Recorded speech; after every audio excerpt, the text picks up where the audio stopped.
So it's time to take a look at one of the most weird ships in the game, and surprisingly, this weird ship has been buffed in the last balance patch. The Gnosis is definitely a weird one. It is one of the few ships that basically don't have any skill per level bonuses, it only has a roll bonus. The Gnosis alongside the Sandbox and the first generation of Praxis are kind of very similar in that aspect. They're kind of ships meant for collection purposes, although down the road I believe that the Gnosis and the Sandbox might receive a Tech 2 variant, which will be improved, but again, we will see what they'll do. Maybe they'll improve the current ones, I don't know. It is all down to speculation, but let's take a look at this ship's trait description. Now, as mentioned, there is no skill per level bonus, only a roll bonus, and you will get a 50% minimum turret damage, plus 50% minimum missile torpedo damage, plus 100% drone damage, plus 50% drone HP, and of course you also do get some scanner stuff, some scanner roll bonus, and you can fit command bursts on the Gnosis. So yeah, only the roll bonus will basically be helping you when you're piloting this ship. 3 drones for high slots, 3 medium slots, 5 low slots, 3 combat and 3 engineering rigs. It has 7000 shield, 7000 armor, 7000 hull. The resistances are basically the same on all damage types on shield, armor and hull. So you can do both a shield or armor tank, but never mix, never do both. And the rest of the stats are okay. It doesn't have a bad capacitor, which means that I might be able to do some very interesting things with the tank on this thing. Now the first build will be with missiles, and we'll also have drones. Now the Gnosis can technically use any weapon system in the game, small, large, medium, as long as you can fit it on the ship, as long as you have power for it. I have some Valkyries, Webs, a Scrambler. Now the two slots are empty because you really have a lot of ways on how to build this thing. You can go for missile damage, drone damage, any weapon will work. So first I'll do the missile stuff.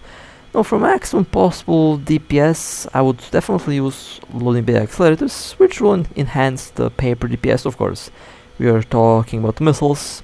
In the case of missiles, damage application is more important, but you can easily change the rigs anytime, so it is not a big problem. And I have about 813.73 DPS, 530.74 from missiles, and 282 from drones. Now in this case, I will be using ballistic controls. Now you can technically make your drones be the primary weapon, but in this case, since my missiles are the primary weapon, I'll be focusing on the ballistic controls. I'll be using 2 of them. This is kind of a replica of my classic PvP build that I have on the Cinnaball and other ships. 1 extender, a damage control, and a micro warbrief. In most cases that is more than enough. Very interested to see how fast this ship goes. 168.49 DPS. Now for the rigs I have ancillary powered routers, although you can change this into anything else depending on the ship's purpose. Now the DPS is definitely not going to be anything special, since it does lack skill bonuses, but 166 DPS is not that bad. There are ships that can do much better, of course, and other Battlecruisers can definitely pull much higher numbers, but it is going to be interesting to see what this thing can do. And I have added 1 shield command burst module, because why not, it does enhance the shield. Now as for the implants, you have warhead charge or tactical missile. In my case I prefer to use the warhead charge, since that implant has a more stable DPS output, and overall it is very fun to use. Does give some decent boost for the missiles. 81,000 hit points, which is not bad. Surprisingly a lot of hit points on this thing, but you'll see what the tank build will look afterwards, since I'll be doing that as well in this video. Very curious to see what the Gnosis can do. As for the nanocore, you have basically two nanocores, the sleeper, and you have this one. This one is a gift from... you get the nanocore basically the same way you get the ship, from the Omega reward, so the nanocore should be technically free, although it's not free, since you have been paying Omega in order to get it. Then you have the sleeper core, which I don't know if anyone uses on the Gnosis. Well, I guess if you have the sleeper core on the Gnosis, then it might be kind of funny, but I don't really see much use for the sleeper core on this ship. Alright, now let me undock and let me see the active stats. Very curious to see what DPS I can get on this thing. Personally, I don't really expect the DPS to be anything spectacular. After all, again, it does miss a lot of skills that other ships get. So can't really expect a lot of DPS from something like that. But again, I am curious to see what this weird ship can do. I say weird ship, the Jovian ships are very pretty in general. They have a very nice hull design, unique design. Alright, now the speed 1.1 km per second, surprisingly not bad. I expected less, but I'm not going to complain about the speed, it's fairly fast.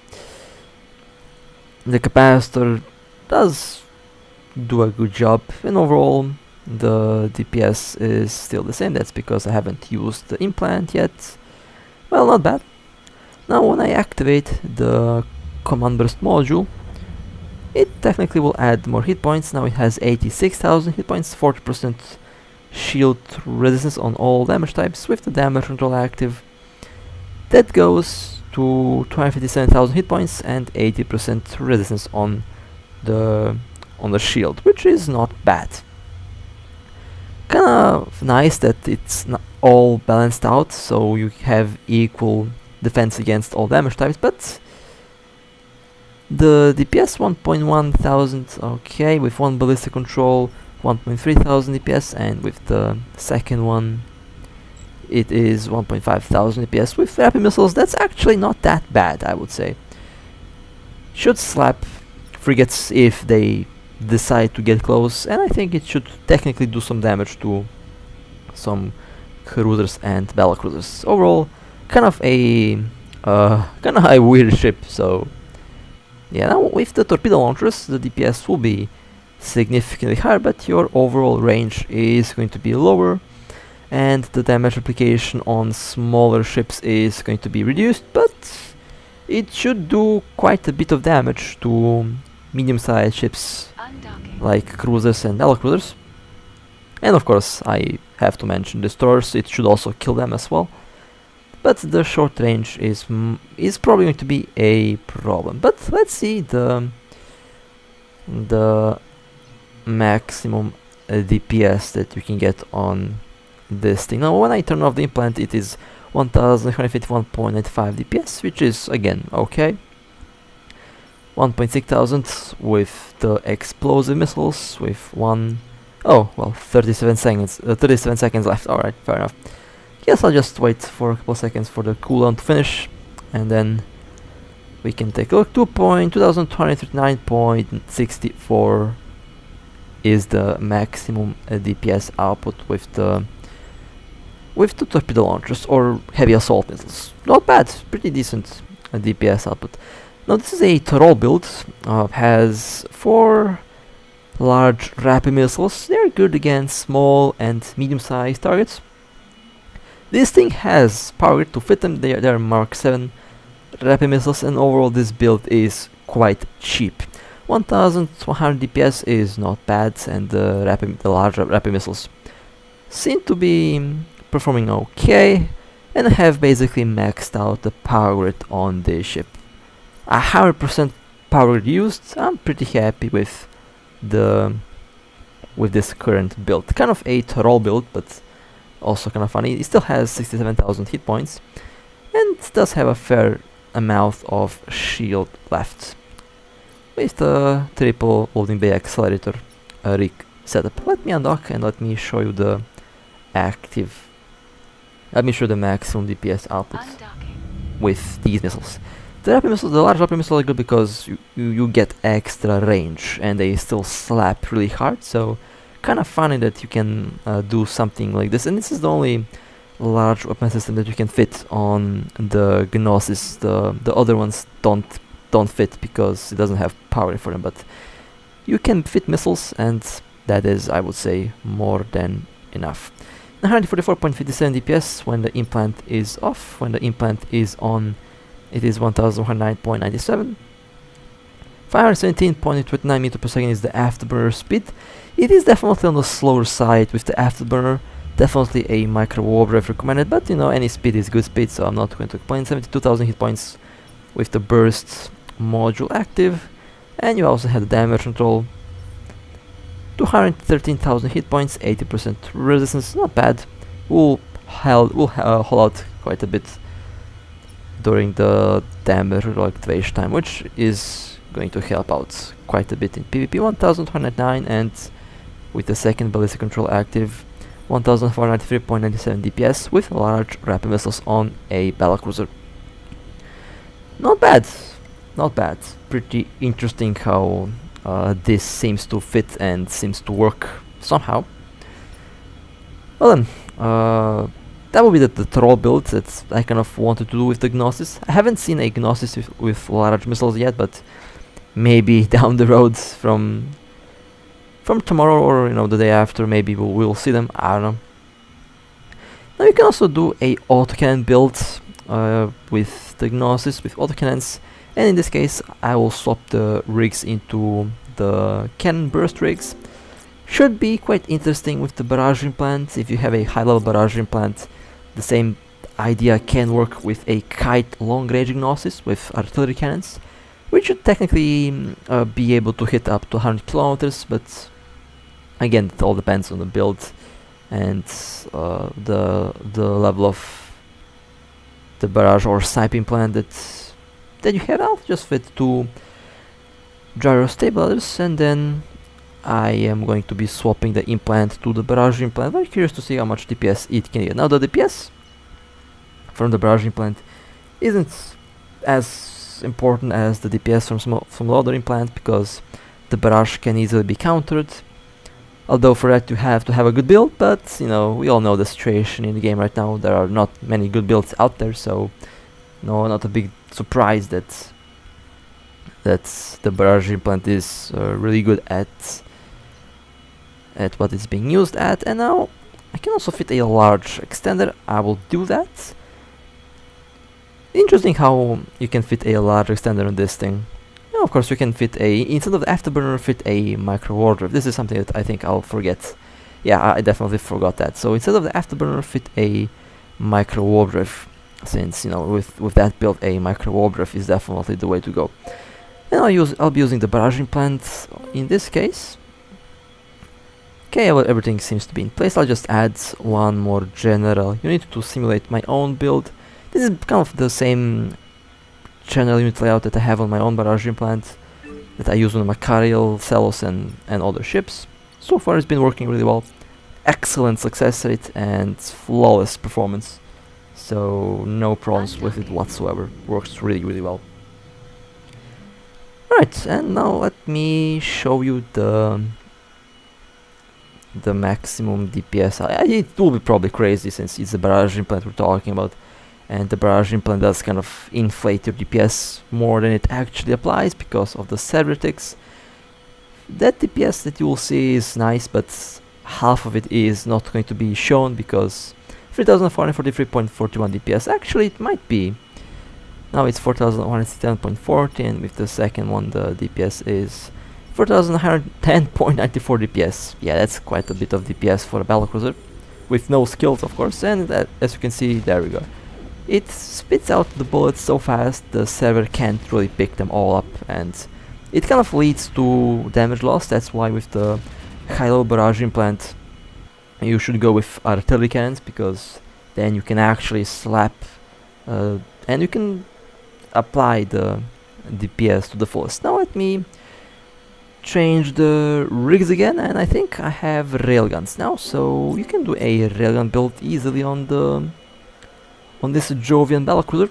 Again, you can use the same idea with lasers, missiles, drones. You can use the same idea with any weapon system that is currently available in the game. Even decomposers. You can even use decomposers on this thing, since it does have a bonus on all turrets, including decomposers. Although the decomposers kind of getting expensive lately with the introduction of wormhole space. They will definitely be a lot more expensive down the road, since young ships will be in wormholes most likely.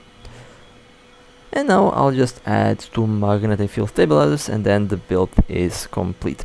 I tried to fit the large modules with the same idea. Unfortunately, it did not fit because power grid limitations. Maybe if I were to use the modified large modules, maybe it would fit, but unfortunately as of now it just could not fit, doesn't have enough power. So that would be kinda hilarious if you could slap large modules, large turrets on the Gnosis, since technically it does have a bonus on them, so they would work if the ship had enough power to fit them, which would be kinda hilarious, to be honest. And with the railguns, you have 2 implants, high power coil and thermal circulation. I'll start with the high power coil, which is one of the player's favorites, although I personally use the thermal circulation because that one is pretty good for tanking. And it does give you a higher DPS boost, but a shorter DPS boost than the high power coil. Both are pretty good in their own way, so that's just how it is. Let me orbits, let me adjust modules. I like how the game always messes up my modules every single time I undock, but you know, I got used to that. It's already kind of a tradition at this point, so not really much of a surprise. Alright, well, let me quickly charge up the implant, and then we can take a look at the maximum DPS output on the Gnosis with the blasters. You can do the same build with the long range railguns and blasters. It depends on what type of build you're after. Both work, so not going to be a big problem. Although the range is shorter on the blasters and the range is much longer, but the tracking much more worse on the long range rifled railguns. 2134.65 DPS. I'm pretty happy with that number. It's okay. Decent DPS output from the Gnosis using the close range blasters. Interesting how the numbers are kind of funny on this thing, although the ship is not, let's say, not going to perform nearly as well as some of the other Battlecruisers, again because it does lack the skill per level bonus. And now let me go and swap to the thermal circulation plant, and let me show the maximum DPS output with the thermal circulation. But now again, the thermal circulation plant kind of more difficult to use because you have to time it. You must not let it overheat. Basically, its effect lasts very short, from heat level 70 to heat level 99. The effect will be in place, the DPS boost will be in place, but once you overheat, or if the heat is below 70, then your DPS will go down. If you overheat, not only will it cripple your DPS, but it will basically make your blasters useless for about 30 seconds until it cools down. So you must not overheat the thermal circulation plant if you are relying on it for the DPS, since it is really a tricky implant to use because of the overheating. Alright, heat is above 70. Now let's take a look at the DPS. 2124.52. This is without the magnetic field stabilizers active, which is not a bad boost, definitely a significant increase. I have to wait 38 more seconds. Oh well. We can enjoy the view of this beautiful ship. The nanocore has a very nice effect. They definitely did a very good job with the nanocore design on the ships. They look pretty, and they also look very pretty on the Praxis as well as on the Practice 2. The Praxis 2 is definitely the more useful Jovian ships. The more useful Jovian ship, since it actually has some bonuses that you can take advantage of. But you know, I think we will see the same thing happen with these ships, since they have already been buffed once. You can bet that, I mean, you can probably guess that they'll either make a new one with skills or they will buff the existing ones. It's going to be shown down the road, and I guess we have to be patient to see what happens with that. Perhaps a more useful Gnosis will definitely show up down the road, but let's take a look at the DPS. 2394.01 DPS with one magnetic field stabilizer, and with the second one 2355.04 DPS, which is slightly higher than the DPS that we saw on the high power coil implant. Now the tank builds. Tanking on this thing can be quite interesting, since it does have balanced resistance values, so you can easily balance them out, which is something that I did not do because for some reason I wasn't able to make rigs, and I just had to use the rigs that I had on my disposal here. Now, doesn't have to be expensive integrations, you can easily just go with the cheap ones. This is just for demonstration purposes basically, but you can easily even out the shield resistance values with a different integration rig layouts, although it doesn't have to be integrations. You can just go with the default rigs, with the classic rigs, but if you do that, then you will have a hole on one of the 4 damage types. So a cheap integration is definitely one of the ways how to even out the resistances on the Jovian ships, which is not a big deal, not a big problem, can easily be solved. So that's one of the things that you have to keep in mind. And now let me show you the maximum possible, well, not exactly the maximum possible tank. There's a million different tank builds available out there, but let me show the numbers that you can get with this current build. Okay, that's how I use my modules. That's a nice layout. Alright, everything is turned on. 104,000 hit points, which is actually surprisingly not bad. 88, 88, 80 and 74% resistance when all the modules are active, which again is not bad. And then let's turn on the damage control. 39,000 hit points, 96, 96, 93 and 91%. Interesting. No, surprisingly tanky, although it has a hole on explosive on shield. And the rest of the modules are also combined in such a way that the power of the ship is almost maxed out, so it does barely fit. Thanks to the power rigs, it can easily fit. Now, let me dock, and I think I can also show you a armor tank build. The exact same replicated armor tank build works the same way basically, although with armor you have one little option that you can also pick. With armor you have the thermal circulation implant, which will give you extra 20% armor resistance on all damage types. And the same thing on armor, you can also balance out all the resistances so that you have equal protection against all damage types, and that can be quite nice and useful in PvP and PvE, since you don't have to constantly change the build around. A reactive shield hardener can definitely help with the holes, so that's also one of the options that you can go with when flying this ship. And now let me show the active stats of the armor. The big difference between shield and armor is the capacitor usage. The armor repair just uses a lot less capacitor, which does mean you can fight much longer. 72, 79, 87 and 87%, 92,000 hit points.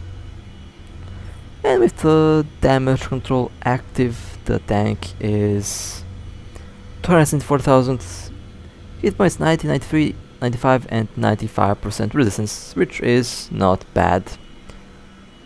The shield does give a bit more hit points, which is interesting.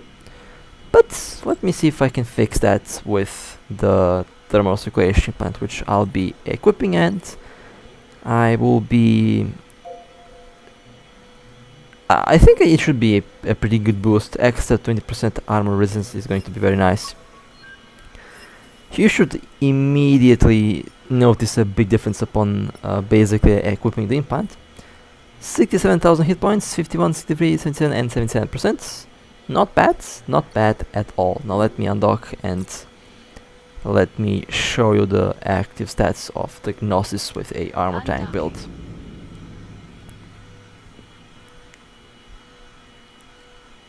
Okay, let's turn on the orbits. I also have the armor command burst module, which helps at tank 77, 83, 89 and 89, 106,000 hit points. Not bad, pretty close to the shield tank now.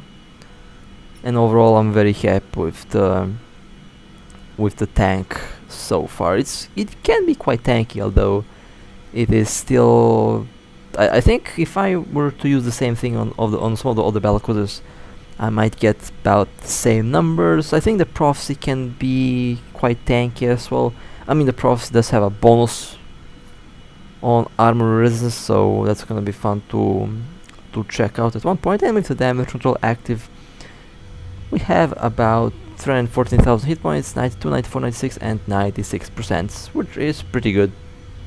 And overall, I can definitely, yeah, that looks pretty good. I'm not going to complain about that. It is a decent number. Alright, now let me take this thing out for a ride and let's see how it will perform Destination reached. in combat. Now, one thing to keep in mind is that this thing is a kind of a weird ship. It is not like the Praxis 2, which does have some skill per level bonuses. This thing is also a Battlecruiser. It is quite big, doesn't get any special resistance bonus from any skill and things like that. So in PvE, I wouldn't personally be going with a glass build like this. You can, but I feel like it is a bit risky to do that. In most cases, I would still prefer the Gnosis as a long-range ship. A long-range kite with a micro warp drive, some form of tank, maybe one adaptive, a large Nosferatu, things like that to maintain the capacitor. Since, as you can see, this thing does take some damage from the mission here, from the anomaly, and that kind of is, I would say, to be expected, because again the ship is a bit different. It is slow. You can't really speed tank with this thing. It is really slow. Its speed is kind of uncomfortable, to be honest. It doesn't get any extra resistance, so long range kite would definitely be the way to go, unless you tank up and basically give the ship some tank rigs, and the modules are also focused for tanking. In that case, I can see it work, but then you will sacrifice some of that DPS. So in the end, kind of a medium long range kite build would kind of be ideal on this ship, unless again it is heavily tanked. And since this thing is really, well, I don't really like to use integrations on it. I think that's a bit overkill, although they can definitely do wonders with the tank. But using integrations on the Gnosis right now isn't something that I would say it's worth it. Maybe the cheap ones definitely, actually. The cheap ones, yeah, they can pass, but the more expensive ones, no. I would say wait until the ship is buffed to have more skill, to have more bonuses, or basically wait for a different type of Gnosis to be available. But I don't think that's going to be a big problem, since after all these ships are kind of meant for a collection purpose, very similar to the prototype Canyu ships, which have been in the game for quite a while now, and they still did have some use, by the way. They are very interesting. They used to be very interesting. And there is this Canyu Assault Logistic, which is also a very weird ship that I still didn't get the chance to fly, but hopefully very soon I do get the chance to fly one. So I'm very curious to see what kind of weird ship that is. It can fit large drones, by the way, so technically you might be able to go with a large drone DPS build. could actually be a very interesting little boat. And that's like the first ever young ship that's been added, like a legit one, not the prototypes, but the legit one. So we'll have to see how that thing performs. Made me all curious to see what things I can do with that ship. Now, as you can see, the shield definitely took some damage. The ship's speed is making the PvE a bit uncomfortable, and yeah, that afterburner is really slow on this thing. If there is something that I have to complain about this ship, is definitely the speed. It feels like a brick, honestly. It's not tanky at all. So tank and speed are the two main issues on the Gnosis that I can tell you so far. Tank and speed are the two main problems on the Gnosis. The DPS surprisingly feels not bad. It's okay. It can clear stuff. It is usable. It is nothing spectacular, but it is usable. So the damage part, the DPS part is okay. The speed and tank part is where I'm kind of unhappy with the result. But I say unhappy. It is to be expected, since again no skill per level stuff, none of that. So you're basically stuck with only the raw bonus on this thing. And with only the raw bonus, it does perform really well. If we account for that, yeah, the ship is doing interestingly well. And the capacitor is kind of suffering as well, even though I have a large Nosferatu. Maybe a medium one would supply the capacitor much faster, but I decided to go for a large one since that's usually what I do. I had a lot of free power, so I decided to go with the large Nosferatu. But a medium one or dual medium Nosferatus might actually kind of be the more interesting choice based on what I see here, since the cycle time of the large Nosferatu is quite long. It does supply the capacitor nicely, but it does require to have a much faster drain speed, if you ask me. Which can be solved. Maybe a general unit for extra drain strength, something like that. But overall, can't really ask too much from the ship, since again it's a weird one. And even though it's a weird one, I still had quite fun flying it. I mean, I like to fly odd ships. Definitely, this one was kind of interesting. I was always curious to see what the Gnosis can do. But yeah, that was the Gnosis. Kind of an interesting ship, but it does require to receive some buffs in order to make it more usable, more fun, and overall more interesting. So with that being said, hope you guys enjoyed. If you would like to support me, feel free to like and subscribe. And with that being said, stay safe, play safe, and as always, I'll see you next time.